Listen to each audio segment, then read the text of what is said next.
नमस्ते दोस्तों। आज हम पढ़ने वाले हैं फ्यूज वायर के बारे में। फ्यूज वायर, इसके पहले यानी इसके पिछले वीडियो में हमने प्रोटेक्टिव डिवाइस और वायरिंग जो होता है उसके बारे में पढ़ चुके हैं। तो इस वीडियो में हम लोग पढ़ने वाले हैं फ्यूज वायर, जो कि प्रोटेक्टिव डिवाइस का एक पार्ट है। ओके, तो फ्यूज वायर बेसिकली होता क्या है इसके बारे में हम जानेंगे। तो ये फ्यूज वायर में यह एक टाइप का वायर होता है। This is an type of wire. तो जब ये एक टाइप का वायर है तो इसे फ्यूज क्यों कहा जाता है ना। तो फ्यूज वायर इसको इसलिए क्यों कहा जाता है क्योंकि ये मेनली फ्यूज में यूज होता है। जैसे कि आप नीचे देख सकते हैं, ये हमारे पास फ्यूज है। ये किस टाइप का फ्यूज है? ये किट कैट। इस फ्यूज़ का नाम है किट कैट फ्यूज़ है। और ये दूसरी हम देख रहे हैं, ये दूसरे टाइप का फ्यूज़ है। ठीक है, तो किट कैट फ्यूज़ में ये आपको यहाँ पे दिख रहा होगा एक पतला सा वायर, पतले से झिल्ली का एक वायर जो है वो लगा हुआ है।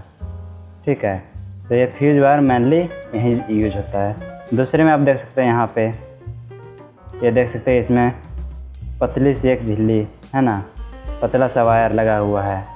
तो ये भी फ्यूज वायर ही है। देखिए, फ्यूज वायर जो होता है वो अलग अलग तरीके की होती है, अलग अलग टाइप का होता है। सबका अलग अलग टेम्परेचर पे गलता है। हम लोग कि ऐसा कह सकते हैं कि हर एक जो फ्यूज वायर होता है उसका मेल्टिंग पॉइंट अलग अलग होता है। तो मेल्टिंग पॉइंट अलग अलग कब होता है, कैसे होता है, इसके बारे में हम आगे जानेंगे। उसको बनाया कैसे जाता है, इन सब चीज़ों के बारे में हम आगे जानेंगे। तो पहले यहाँ पे हम फ्यूज वायर के बारे में आपको बताना चाहते थे। तो बाकी फ्यूज वायर तो आपको बता चुके हैं कि ये कहाँ पर यूज होता है और फ्यूज वायर बनता कैसे, इसके बारे में हम आगे चर्चा करेंगे। तो चलते हैं हम अगले स्लाइड की ओर। तो हम पिछले स्लाइड में आपको फ्यूज वायर के बारे में बता चुके हैं। आगे देखिए, we can explain fuse wire by using point or some point। यहाँ पे थोड़ा टाइपिंग मिस्टेक है ना, और यूजिंग पॉइंट्स है, बाकी उसको इग्नोर कीजिएगा। आगे देखिए, the wire which can melt, यहाँ पे मेल्ट नहीं है, यहाँ पे मेल्ट होगा। ठीक है, टाइपिंग मिस्टेक दी। तो melt during the operation of fuse is known as fuse wire. तो फ्यूज वायर किसको बोला जाता है? नॉर्मली फ्यूज वायर उस वायर को बोला जाता है जो मेल्ट हो जाता है। कब होता है? During operation. कहाँ पे? फ्यूज़ में। तो आपको हम पीछे फ्यूज़ दिखा चुके हैं ना, पीछे हम आपको फ्यूज़ दिखा चुके हैं, फिर से आपको दिखाते हैं। जो यहाँ पे फ्यूज़ है, ये हमारे पास फ्यूज़ था, ये है। तो इसमें से जो इसका वो पार्ट, ठीक है, या फिर वो टुकड़ा जो ऑपरेशन के दौरान, मतलब जब इसका काम हो रहा हो, जब अगर उस तरीके का दिक्कत हो, जैसे कि अधिक करंट पास हो रहा है उसमें से, तो ये मेल्ट हो जाता है ना। तो जो पार्ट इसका मेल्ट होता है तो उसको हम क्या बोलते हैं? फ्यूज वायर बोलते हैं। उसको क्या बोलते हैं? Fuse wire. नेक्स्ट पॉइंट की ओर चलते हैं। अगला पॉइंट है, fuse wire is also called as fusing element. Fuse wire जो होता है उसको हम नॉर्मली क्या बोल सकते हैं? फ्यूजिंग एलिमेंट, ये भी हम बोलते हैं। कहीं कहीं ये भी आपको यूज में मिलेगा। ठीक है, fuse wire works on the principle of thermal effect of current.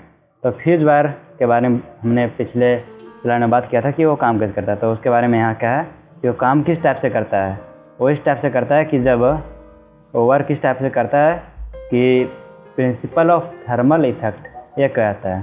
Principle of thermal effect mean heat के कारण से। ठीक है, यानी कि जब करंट उसमें से अधिक जाता है, जब फ्यूज वायर में करंट अधिक जाता हो उस समय क्या होता है कि थर्मल इफेक्ट जो होता है ना, principle of thermal effect, thermal effect के कारण से वो हीट हो जाता है। हीट होने के कारण से मेल्ट हो जाता है, यानी कि वो काम कैसे करता है? गर्म होके करता है, मतलब मेल्ट होके। ठीक है, यहाँ पे मेल्ट था तो मेल्ट होके करता है। नेक्स्ट है, generally a fuse is having a smaller cross sectional area. एक फ्यूज वायर जो होता है उसका क्रॉस सेक्शनल एरिया बहुत कम होता है। क्यों होता है इसके बारे में बताते हैं, लेकिन ये पहले ये जान लीजिए कि क्रॉस सेक्शनल एरिया क्या होता है। अगर आपको पता है तो अच्छी बात है, नहीं तो हम आपको बता दे रहे हैं कि क्रॉस सेक्शनल एरिया किसी भी, जैसे कि हम एक ये बना रहे हैं पार्ट इसका, इसके बोलिएगा कि इसका क्रॉस सेक्शनल एरिया कहाँ है। तो हम इसको इस तरफ से देखते हैं। ये मान लीजिए कि एक सिलेंडर है, तो सिलेंडर के आगे की ओर क्या होता है, इस टाइप से एक विड्थ सर्कल आ जाएगा। तो ये इसका क्रॉस सेक्शनल एरिया हो गया। ठीक है, मीन क्रॉस कर रहा है। इसको अगर काटेंगे, क्या करेंगे, इसको हम मान लीजिए कि ये हमारा जो है, ये हमारा वायर है, तो इसको हम काटेंगे यहाँ से, तो ये इस टाइप का जो है ना, ये वाला पोर्शन, ये हमारा ये सर्कल टाइप पे दिखेगा। तो इसको हम बोलेंगे क्रॉस सेक्शनल एरिया। ठीक है, तो एक जो फ्यूज वायर होता है उसका क्रॉस सेक्शनल एरिया बहुत कम होता है। क्यों होता है इसके बारे में बताते हैं आपको।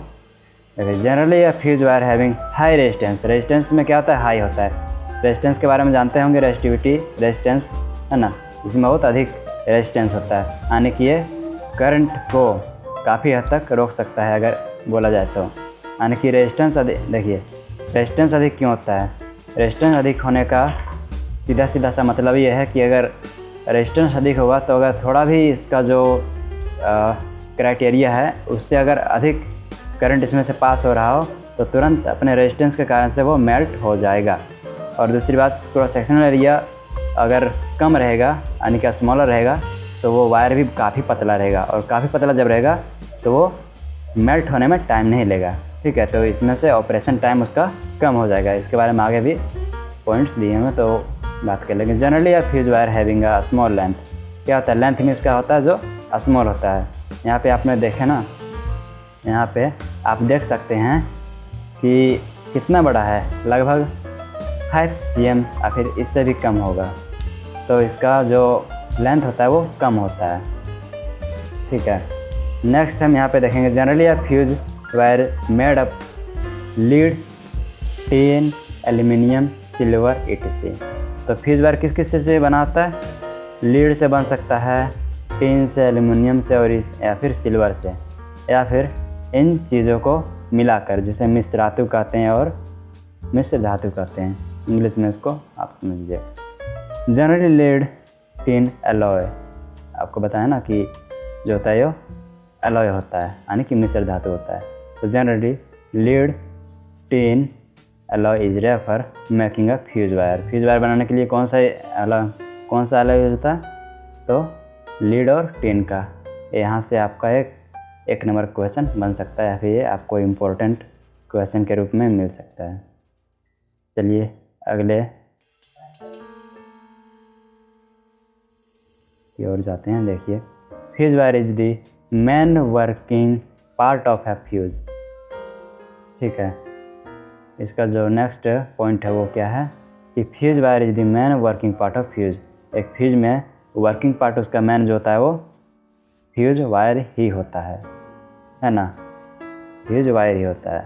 The melting point of fuse wire should be very very low. क्या होता है, मेल्टिंग पॉइंट जो होता है फ्यूज वायर का वो बहुत लो होता है, बहुत कम होता है, मतलब कि अगर थोड़ा सा भी अगर उसमें से हीट आया तो वो मेल्ट हो जाएगा, है ना। तो ये मेल्टिंग पॉइंट लो क्यों है, इसलिए है ताकि अगर उसमें से अगर उसके कैपेसिटी से अगर थोड़ा भी अधिक करंट पास होने लगे उसमें से, तो क्या होगा, मेल्ट होके जो हमारा लाइन है उसको कट कर देगा। ठीक है, जिससे कि हमारा जो कोई भी उसमें से सोर्स जुड़ा हुआ है, यानी कि जो भी उसमें से कोई भी पंखा वगैरह जुड़ा हुआ है तो वो हमारा बच सकता है, प्रोटेक्ट हो सकता है। नेक्स्ट जो हमारा है point, the relation between current passing from fuse wire and diameter of fuse is given by. देखिए, रिलेशन अगर हम बात करें रिलेशन के बारे में, किस चीज़ के बारे में, current passing from fuse wire, यानी करंट और पासिंग जो फ्यूज वायर से करंट जो पास होता है उसके, और डायमीटर ऑफ फ्यूज, तो उसके बारे में अगर बात करेंगे तो यहाँ पे कुछ इस टाइप से होगा, है ना। यहाँ पे होगा आई, यहाँ होगा आई, आपको ठीक से दिखने लगा, तो हम यहाँ पे ठीक से इसको लिखते हैं ताकि आपको अच्छे से पता चले।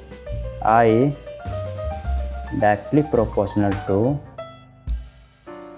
d/2, d/2, और इस ब्रैकेट में इसको हम बंद करेंगे और यहाँ पे लिखेंगे 3/2।